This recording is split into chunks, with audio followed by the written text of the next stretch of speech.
Hai semuanya, jadi pada siang hari yang cerah ini, aku dan teman-temanku ingin mengeksplor lebih dalam lagi, yaitu Bukit Tangkiling yang ada di Kecamatan Bukit Batu.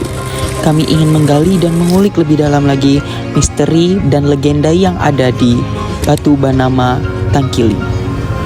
Sepanjang perjalanan, aku dan teman-temanku sangat menikmati perjalanan yang panjang ini. Dari Palangkaraya menuju Tangkiling, betapa kagumnya kami melihat keindahan yang ada di Tangkiling. Terasa setelah sekian lama kami melalui jalan yang penuh lika-liku, dan kami pun akhirnya telah sampai di Batu Banama.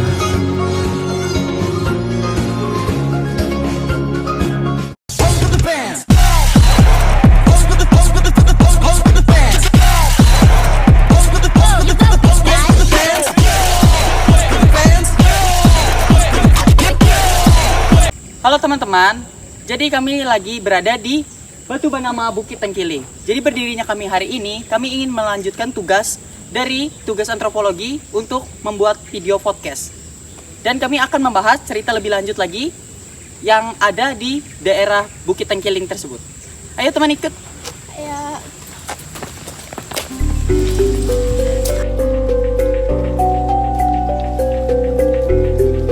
hai teman-teman. Oke, di sini ada batu payung umbrella rock. Jadi kalau teman-teman pertama kali ke sini, teman-teman akan pertama melihat batu payung. Yang bakal pertama ditemuin tuh langsung ke batu payung umbrella rock gitu ya. Betul. Oke teman-teman, kita lanjut lagi membahas tentang batu rinjing. Ini adalah batu yang pertama kami temui di sini. Ayo kita explore lebih dalam lagi sebelum kita ketemu dengan batu Banama. Ayo.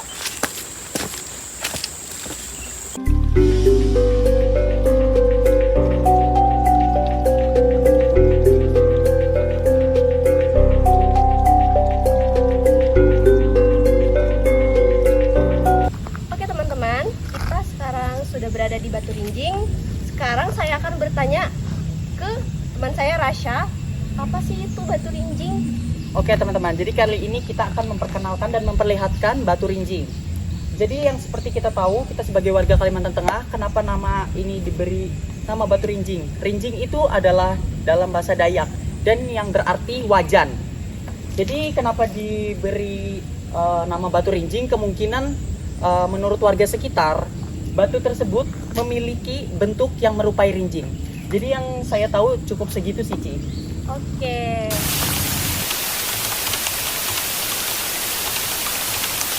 Oke teman-teman, sekarang kami sudah berada di spot utamanya yaitu Batu Banama. Ayo ikutin kami.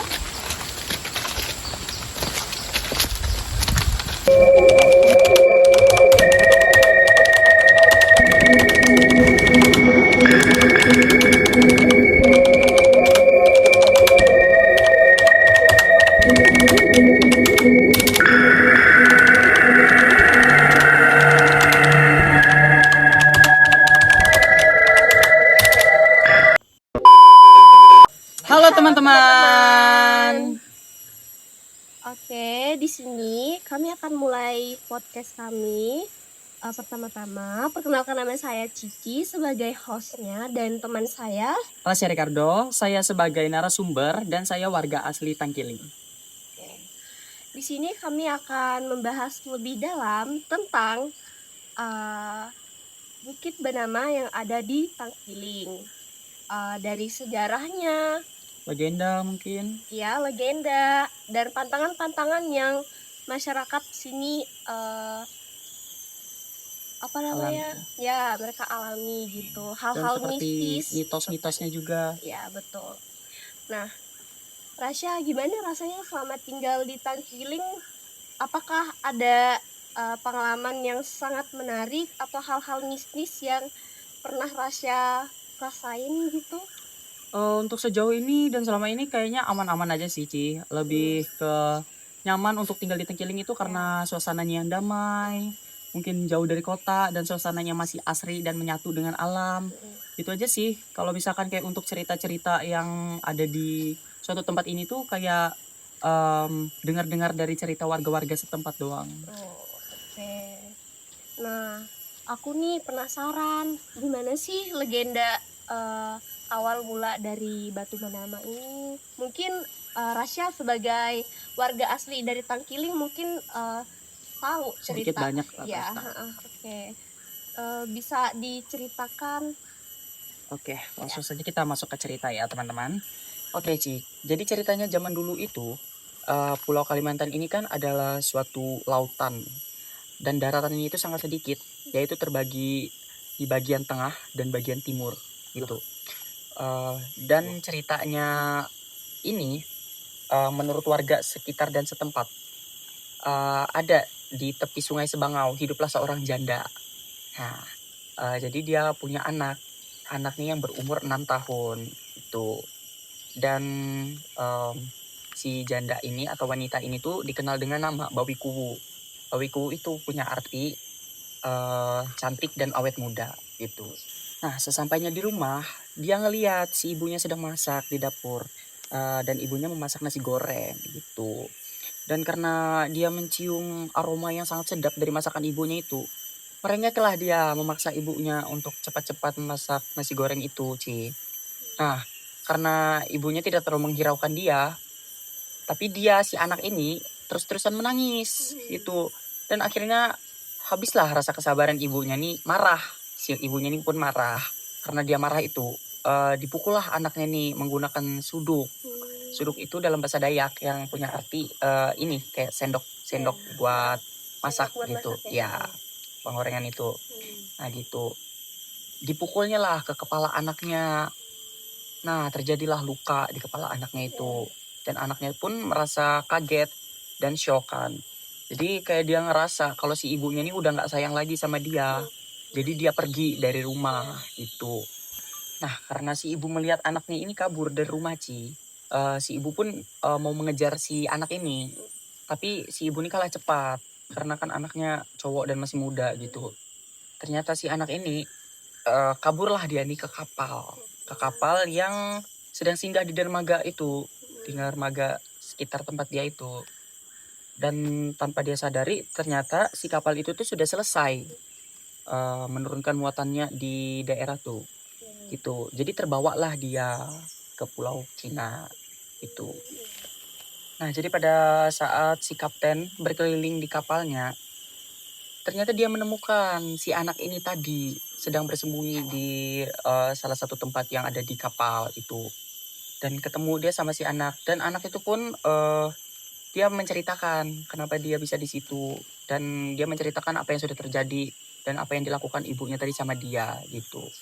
Dan karena mereka sudah jalan, jadi tidak memungkinkan untuk mereka kembali lagi ke asal si anak ini tadi. Dan si anak ini tadi diperbolehkan lah untuk ikut di kapal itu. Tapi dia disuruh untuk kerja di kapal itu, Ci. Seperti pekerja-pekerja yang lainnya gitu. Timbal baliknya gitu Ya, ya. gitu. Terus kerjasama. Dan semakin bertambahnya usia, si anak itu ini dia kayak makin tampan dan rajin, orangnya rajin bekerja keras. Karena kebetulan si pemilik kapal tersebut dia ini nggak punya anak, jadi diangkatlah si anak ini dan dikasih nama Kilin. Nah, karena saking sayangnya si saudagar ini sama si Kilin, jadi si Kilin ini dikasih kepercayaan untuk melanjutkan dagangan mereka. Jadi si Kilin ini pergi ke negara-negara, ke pulau-pulau gitu. Dan bahkan dia nih kayak gimana ya, ditemanin juga sama si pemilik kapal yang nemuin dia tadi gitu. Nah, sampai pada akhirnya mereka nih singgahlah ternyata di kampung Kilin dulu gitu. Sesampainya di sana si Kilin ini pun berjalan-jalan ke pasar, dan ternyata dia melihat wanita cantik itu, dan didekatinya lah, dan dia mengajak kenalan. Tanpa basa-basi langsung si Kilin ini pun langsung mengajak menikah gitu. Nah, setelah si Kilin mengajak si Bawiku ini tadi menikah, sebenarnya si Bawiku ini agak enggan gitu Ci untuk menerima ajakannya itu. Tapi karena si Kilin ini dengan tekadnya yang sangat kuat dan pengen banget ngajak nikah, dan akhirnya pun mereka menikah. Dan setelah menikah, diajaklah si Bawiku tersebut ke kapal si Kilin gitu. Nah, pada saat itu kapal besar itu Ci dikasih nama eh kapal Banama oleh masyarakat Dayak. Nah, jadi sebelum si Kilin dan Bawiku ini mau tidur, si Kilin ini tidurlah di pangkuan si Bawiku. Dengan halus si Bawiku ini kayak mengelus-elus rambutnya, kepalanya gitu. Dan dilihatnya lah di situ ada bekas luka yang terjadi sama si Kilin pada saat waktu masih kecil. Dan dengan penasaran lah si Bawiku ini tadi menanyakan ke Kilin kenapa bisa ada luka di kepalanya itu. Dan si Kilin pun menceritakan apa yang sudah terjadi di waktu kecil. Dan betapa terkejutnya si Bawiku ini mendengar cerita yang Kilin sampaikan kepadanya. Dan dia mengakui bahwa dia ini seorang ibunya Kilin. Setelah si ibu mengakui ke Kilin bahwa si Bawiku ini adalah ibunya, si Kilin pun tidak percaya. Karena menurut dia kalau misalkan si Bawiku ini ibunya, kenapa dia masih cantik? Dan kenapa juga dia tidak tua atau keriput kayak gitu. Jadi dia menyangkal lah gitu. Dan si Bawiku pun menjawab, kecantikan itu hanyalah anugerah dari Ranjing Hatala katanya. Karena si Kilin masih tidak percaya dan dia menertawakan hal itu Ci. Itu menertawakan kalau misalkan emang itu dari Ranjing Hatala, biar Ranjing Hatala yang membuktikan katanya. Dan keesokan harinya pun si Kilin tuh Ci menggelarkan upacara dan mendirikan sangkaraya. Nah, di situ pada saat acara diundangnya lah semua warga-warga sekitar di situ. Banyaklah warga-warga yang datang kayak gitu.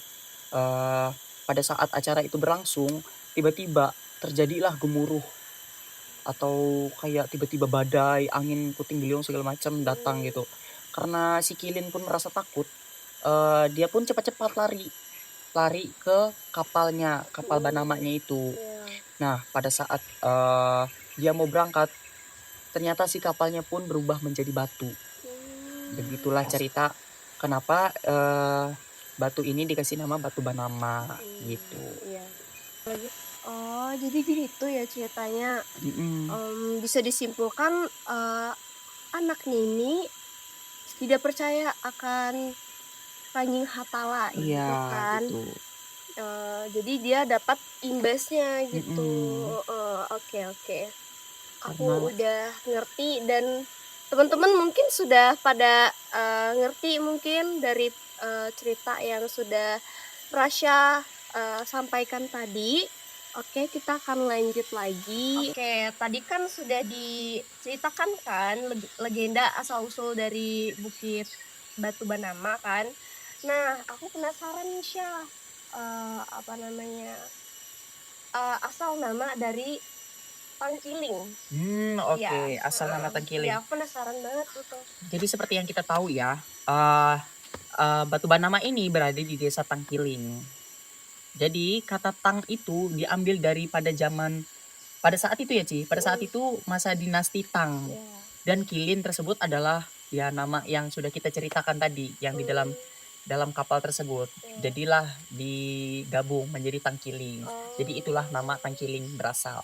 Jadi disatukan gitu dari Tang dan Ling gitu. Jadi Tangkiling. Oke.